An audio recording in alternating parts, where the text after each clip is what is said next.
Fifth graders, lesson 1-8 is unsquaring numbers. I can find the square root of numbers is our objective. We're going to take a look at these statements here, and we want to make these true. So I'm going to think back to lesson 1-7 when we squared numbers.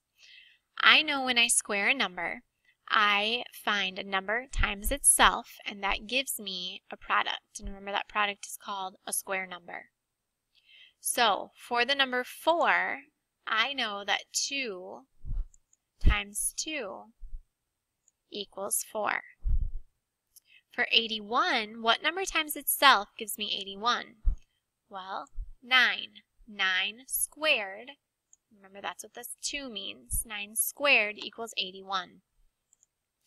So we're going to take a look at Math Journal page 23. We have an explanation at the top. It says you know that 6 squared is 6 times 6, which equals 36.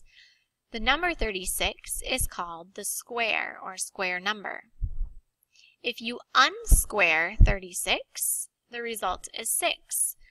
And we also call that finding the square root. So the square root of 36 is 6. So if you take a look down below, we're going to be using our calculator, and there's a square root symbol here that you should find on your calculator. In this example, 12 squared, or 12 times 12, equals 144. The square root of 144 is then 12. So we're going to get out our calculators, and we are going to try a couple of these together, and then you're going to go ahead and do some on your own.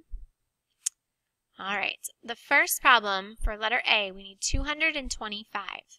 225, and on my calculator it has this SQRT, which means square root. I'm going to push that. For some of you, you're going to use this key right here. When I push that, I get 15. So I know that 15 squared equals 225. Another way to say that would be the square root of 225 is 15.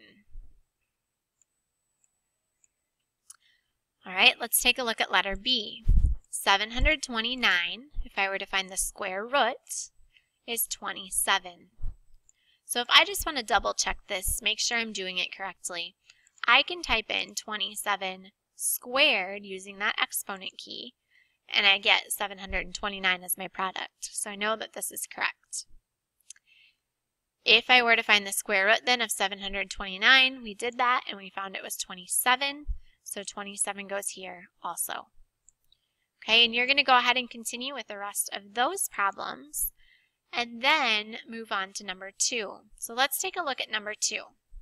It asks which of the following are square numbers, and you need to circle them. So if I type in 576 and I find the square root, as long as my answer is a whole number, which it is here, it's 24, then I know that this is a square number. Let's try 794. If I type that in and find the square root, this time I get a really long decimal afterwards. This is not a square number. Let's try 1044. Square root. Again, I get a decimal, so I know that it is not a square number. We're going to move on to number 3. I'll let you go through and figure out if the rest of these are square or not. So remember to circle them if they are. For number 3, we're going to list the factors of 49. So we've been listing out factors. We know that 1 times the number. And then what other ways can we make 49? Well, it's not an even number, so 2 is not a factor. 4 plus 9 is 13. We can't divide that by 3, so 3 is not a factor. It's not divisible by 4. It doesn't end in a 0 or a 5, so it's not divisible by 5. 6 won't work because 2 and 3 are not factors. 9, 4 plus 9 is 13, so that won't work. But I did skip. I know that 7 times 7 is 49 because I know my basic facts. When you get that number times itself, remember it's the same as saying 7 squared equals 49. The square root of 49 is then 7. Okay, if I were to do this with 64, 1 times 64 equals 64. 2 times 32 equals 64. 3 won't work because 6 times 4 is 10, and 10 is not divisible by 3. If I'm not sure about 4, you can always divide it out like a division problem. So I can do 64 divided by 4. 4 goes into 6 once. 1 times 4 is 4. I subtract and bring down. So I bring down my 4. 4 goes into 24 6 times. 6 times 4 is 24. I subtract, and I have no remainder. So 64 is divisible by 4. I can do 4 and 16.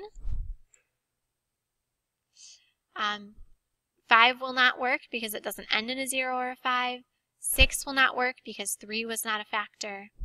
7 will not work, but I know that 8 times 8 is 64. So 8 squared is 64. So the square root of 64 is 8. So you will go ahead and continue the rest of those problems on your own. Good luck.